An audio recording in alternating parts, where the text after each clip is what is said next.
la Difusión Cultural de la UNAM, a la Coordinación para la Igualdad de Género y demás instituciones organizadoras por esta invitación. Un placer enorme encontrarme con ustedes, aunque sea de manera virtual en estos tiempos pandémicos, distópicos, precisamente con las colegas Patricia Esteban y Giovanna Rivero, a quienes he leído con gran placer y cuyos libros agradezco.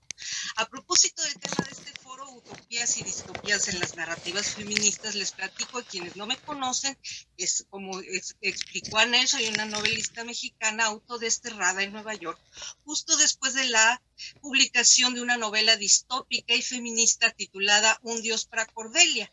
Ocurre en un futuro cercano, donde está prohibida la música que no sea la producida por un aparato llamado el videoson, y en un mundo donde los dioses son invento de los hombres, no al revés. Como en las actuales religiones, todos estos dioses son masculinos y están en contra de las mujeres. El cielo creado por los hombres es también un patriarcado. Hay 3 dioses de 3 religiones monoteístas principales. Ellos saben que están ahí, pero como son monoteístas, uno no puede reconocer la existencia del otro. Y hay muchas deidades derivadas. Son estos dioses los que cuentan desde su impotencia y su estado contemplativo la historia de la novela, que es de una cantante con una voz prodigiosa en tiempos en los que no se puede escuchar ni interpretar cualquier otra música que no sea la del videoson, con unas videocumbias monomelódicas y monorítmicas. Esta mujer que canta tan bellamente como cualquier lectora o lector se quiere imaginar, se llama Iris y vive de doblarle la voz a la estrella del videoson Cordelia. Cordelia vive con todos los lujos de la gente famosa en la zona desinfectada del país, que por cierto está dividido el país así en zona infectada y zona desinfectada, a propósito de pandemias, ¿verdad? Aunque la escribí hace 25 años, pero ya se vislumbraba el porvenir. Iris vive en la zona pandémica, pues con riesgo seguro de coronavirus, vaya, Tiene donde los vecinos la muchísimo escuchan hambre. cantar a veces. Un mal día en su vida, Cordelia también la oye cantar y conoce su verdadera voz. Observa la diferencia y la deferencia con la que la tratan sus propios músicos. Enfurece y la manda a asesinar, cosa que es muy fácil en su mundo de privilegios, caprichos y concesiones. Estoy contando apenas el principio. El matarife al que contrata Cordelia para asesinar a Iris tiene piedad de ella y la deja escapar. Para esconderse y que Cordelia nunca más la encuentre, Iris se convierte en ama de casa, que como sabemos es la mejor forma de hacerse invisible para siempre. Así comienza la novela Un Dios para Cordelia, publicada en México en 1995. La presentación se hizo en el desaparecido Bar El Hábito de la capital, donde yo trabajé como libretista de cabaret político para la entonces directora teatral y entonces actriz en aquellos ayeres muy talentosa Jesús Rodríguez, y en el acto cantaron las formidables Regina Orozco y Eugenia León, para quienes también trabajaba y cuyas voces me acompañaron los 4 años en los que escribí este libro.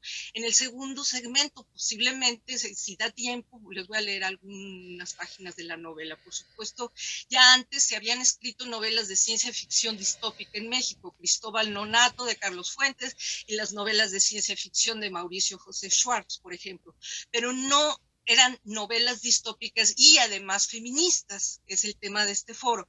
Los universos de Margaret Atwood, por ejemplo, con el cuento de la criada, ni se conocen entonces, ni no se popularizan en México, sino hasta ahora que ya se convirtieron en teleseries. Y aún así, estas no son tan socorridas y vistas como Narcos y demás producciones que glorifican el mundo tiránico, machista y nepotista que es el del crimen organizado.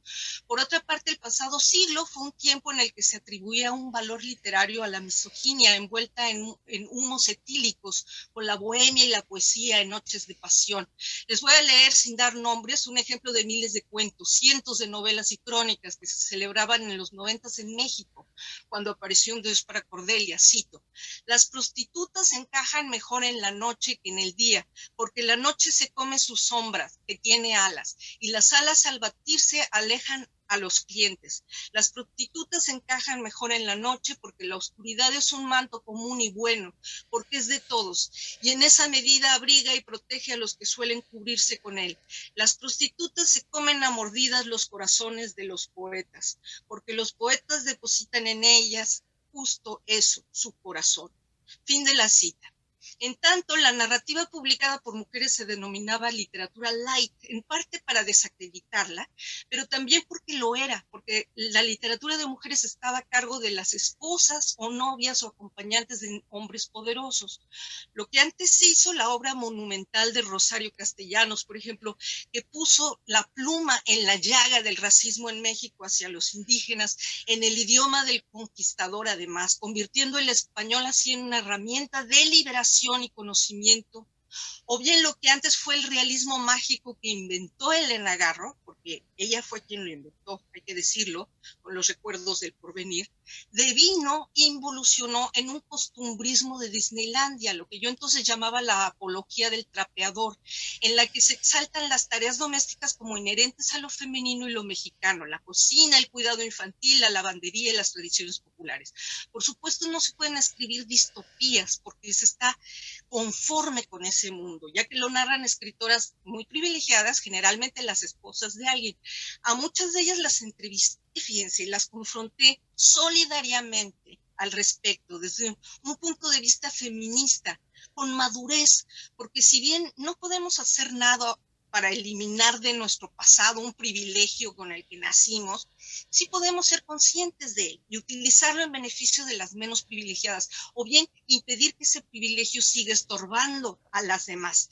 Las mujeres a las que cuestioné, repito, de manera respetuosa y comprensiva, no crean que peleando, me enseñaron que no había conciencia de ese privilegio y que por tanto no se podía cambiar. Les pido que escuchen la pausa que hace aquí Paulina López Portillo, la hija del expresidente mexicano López Portillo. Rescaté mis grabaciones analógicas para esta ponencia hoy. Hay mucha gente que compone canciones, hay mucha gente que lee filosofía, pero no todas esas personas tienen la oportunidad de grabar un disco o de publicar un libro para los lectores de filosofía, los que admiran. Entonces, yo quiero hablar de esto porque es una cosa que toda la gente tiene en la cabeza, no toda la gente te lo dice. A mí me gustaría que le hablara de una vez por todas, ¿no? Aquí esa etiqueta te estorba, te ayuda, te va a ir. Bueno, mira, la relación con mi padre siempre fue muy cercana. Y se pone a hablar de su papá y del expresidente. Otra mujer esposa de alguien que publicó rápidamente y obtuvo premios, a la que le pregunté esto mismo, me contestó, no, pero en las editoriales ni saben que soy la esposa de, lo cual era imposible, inverosímil. Entonces había una resistencia a reconocer esa realidad porque se la cubría de un tamiz vergonzoso, en lugar de asumirla y hacer uso o impedir que acapare los demás, los espacios de los demás. De la escritura en lenguas indígenas, por supuesto, ni se hablaba, excepto como tesoro arqueológico. El negacionismo solo perpetúa la desigualdad. La única manera de lograr que deje de ser un abuso es reconocerlo, pero eso no ocurrió. En descargo del costumbrismo de Disneylandia, debo decir también que hay un interés comercial en atraer un público con más poder adquisitivo, y es el de las chicanas. A ellas van dirigidas estas historias exaltando desde la cocina mexicana de aquel entonces, por ejemplo, las novelas de cocina mexicana, hechiceras, no sé qué, hasta La bruja del pueblo de hoy, pasando por Coco, la película de Disney, porque en Estados Unidos hay millones de lectores potenciales en busca del rescate de su tradición indígena, de un pasado mítico y por tanto inmutable, de un regreso a un mundo donde todo fue perfecto. Por supuesto, ahí tampoco puede haber inconformidad. Es el mundo ideal del que el chicano se siente arrancado y para ese público están escritos esos libros, pero también por ese folclorismo no se puede profundizar, se tiene que barnizar de perfección y por supuesto no reflejar la realidad del mundo indígena, ni mucho menos de, por ejemplo, las mujeres otomíes que hoy ocupan el INPI en la Ciudad de México, por ejemplo. Por todo ello, esa literatura entonces clasificada light sí lo era, en efecto. Es la voz de las mujeres que habitan la utopía en la cima de una estructura piramidal y no tienen por qué andar escribiendo distopías. Hay incluso un hecho también ilustrativo de esta realidad en la que se entreteje el clasismo con el racismo. En aquel entonces las dos únicas voces femeninas que se publicaban asiduamente y que se referían o hacían crónica de las escritoras del pasado, eran una dentro de lo que se consideraba entonces la revista de derecha y otra la de izquierda. y son las dos nacidas en Francia, Fabienne Pradieu y Elena Poniatowska, respectivamente. Esto no era premeditado, no crean, ni ellas mismas se daban cuenta, no crean que había un cerebro macabro atrás, planeando que solo se permitiría a las francesas publicar en las tribunas más leídas. No, no, no, no, para nada. Era consecuencia mecánica, gravitacional, de una larga cadena de privilegios sistémicos de los que estaba prohibido o era pecado hablar, pues verbalizar tales fenómenos habría sido el principio de un cambio, es el poder de la palabra. Piénsenlo. Piénselo, si la palabra solo tuviera una influencia fugaz o nula, no se gastarían tantas fortunas hoy en las redes sociodigitales para desvirtuarla. Y es el poder de una ficción distópica también, dar vida a un mundo en el que una artista perseguida por una asesina se puede esconder completamente convirtiéndose en ama de casa, es una ficción, pero en múltiples casos en México no tan alejada de la vida real. Por esta cercanía entre lo imaginado y lo visto, cuando estaba yo buscándole una casa editorial a mi novela, pasó por muchas manos y cayó en la de dos escritoras del tipo del que estaba yo hablando, las esposas de dos hombres muy conocidos e influyentes en ese momento, de los que después se divorciarían, pero por los que hicieron sus carreras. Las dos copiaron, plagiaron mi manuscrito, quitándole todos los elementos contra las iglesias y el patriarcado, despojando la historia precisamente de la distopía, limpiándola, maquillándola de amor. Una incluso se llamaba así, la otra le copiaba hasta el nombre de Cordelia. Afortunadamente mi libro salió antes y los críticos se dieron cuenta, empezaron a preguntar cómo de pronto aparecían novelas sobre un futuro cercano donde la música está prohibida y hay una división entre lo que pasa en el cielo y la tierra, pero eran, como les digo, mujeres muy poderosas, lo son aún. Una se convirtió incluso en diputada federal después, y yo ante toda esa situación me fui del país. Ahora, ¿se acuerdan lo que les mencionaba, los privilegios? Yo decidí utilizar los míos para fundar un concurso en México de narrativa para mujeres. El primero que se hizo desde su tipo, lo hice desde Nueva York, se llamaba Miel y Amoníaco para contrarrestar la cursilería. Les pagaba de mi sueldo en dólares a las jurados. Todas ellas tenían que ser estudiantes avanzadas o egresadas de la carrera de letras. Y le pagaba a la ganadora $1,000 de mi sueldo como traductora del inglés y del francés aquí. Inmediatamente después de eso, como en el anuncio del concurso, me refería yo con frecuencia a las escritoras al servicio del patriarcado, que ven el mundo en diminutivo.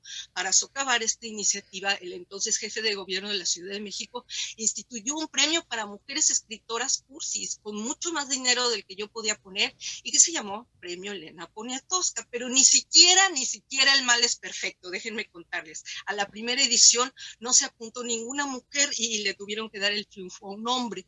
La historia de este galardón estará siempre marcada por ese mal paso inicial, con mi concurso Miel y Amoníaco atravesado. Debo cortar aquí para dar la palabra a dos estupendas escritoras a las que leo con un gran placer. Si no las conocen, no se pierdan, por favor, los cuentos asombrosos e envolventes de Patricia Esteva y las extraordinarias novelas de Giovanna Rivera. Si me da tiempo, después les leo algunas páginas de Un Dios para Cordelia. Si no, pero me despido, pero recuerden, detrás de un gran escritor siempre hay una mujer o varias limpiando su casa y los pañales de su hijo. Mientras que detrás de una escritora siempre hay un hombre o varios tratando de que se calle, incluso a través de otras mujeres que no han aprendido la lección de la historia y que ponen su voz al servicio del patriarcado. Muchas gracias por su atención. Gracias, Malú. No, sí, definitivamente nos va a interesar no solo leer, sino también saber un poco más de esta novela donde la música está prohibida y donde, bueno, con todo este repaso que nos haces, el lugar de las lenguas originarias, desde luego, lo que pasaba en los 80s y 90s, efectivamente, con estas grandes escritoras y su relación siempre, siempre con el poder, y habría que preguntarse lo que pasa ahora. Volveremos a muchos de los temas que nos has